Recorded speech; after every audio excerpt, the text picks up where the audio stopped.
Hi everyone, and welcome back to Attic Train 769. This video right here is going to be part 2 to the biggest trains on the Attic Trains layout up here. This one's going to go out to my Western Maryland fans here. Today we'll be looking at this beautiful beast that's sitting in front of us. It's a Puget Sound 2 Western Maryland M2 Challenger. This thing measures in at 30 3/4 of an inch long. Second biggest engine I got here in my layout. The Allegheny Tops #1.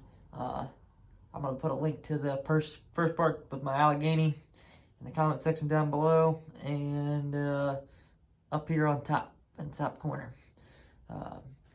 Yeah, this is a beautiful engine. It's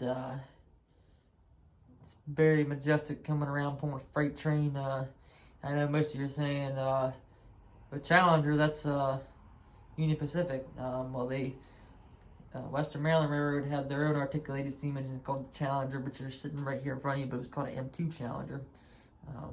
It's a 4-6-6-4 wheel arrangement, unlike the Allegheny, which was a 2-6-6-6 wheel arrangement. But this is a pretty hefty engine here. We're going to see some videos of it running here today. This isn't really a review. Like I said in the video a while back, we're only coming back to one review a week. So you guys will be seeing this review Thursday or Friday. I don't know which day yet, I haven't decided yet, but you guys will be seeing this review Thursday or Friday on this engine right here. But you'll be seeing this video, not a review. But yeah, well, next time you see me back here, you'll see this thing running around the track. So give me a minute here and we'll get everything hooked up, get cars hooked up to it, and we'll be back with some run-by shots. So hold on one sec.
Alright, welcome back. After watching that train beautifully, majestically running around my layout here, it's another one of my favorite pieces on my articulated steam engines that I have. You will be seeing another type of video like this in the near future, possibly a part 3. We do have more videos like my 484 Northern that came out last week. We'll have another one like that with a different type of steam engine that we have here on the layout. Before you see this video, you'll saw the Allegheny video where I did a review on that, and before that you saw the part 1 of this. Like I said, I'll have that in the comment section below, and in the beginning of the video it'll be up in the top right corner, a link to that video. But yeah, make sure you go check out your local hobby shops. If you're ever in Maryland and you want to stop at a good hobby shop and toy shop, check out the Toy Exchange in Mount Airy, Maryland, and check out their online eBay shop if you're not able to make it out here at Perry's Toy Exchange. I have links to everything in the comment section down below. So yeah, if you enjoyed this video, please make sure to leave me a like, a subscribe, turn that little bell for more notifications for videos like this. We do have a lot more content coming out. I got some more videos to make here. Still got benchmarking to do on my buddy's layout and other buddies' layouts. So we'll be having more videos like that, more modeling videos. So if you like this kind of videos, leave me a comment in the comment section below. And let me know what kind of reviews you guys want to see. Let me know if you like this kind of content, looking at the biggest trains in my layouts here at the Attic Trains. So yeah, thanks for watching today, and we'll see you back here at the next video here at Attic Trains 769. Everybody have a good rest of the day, and have fun playing with the trains.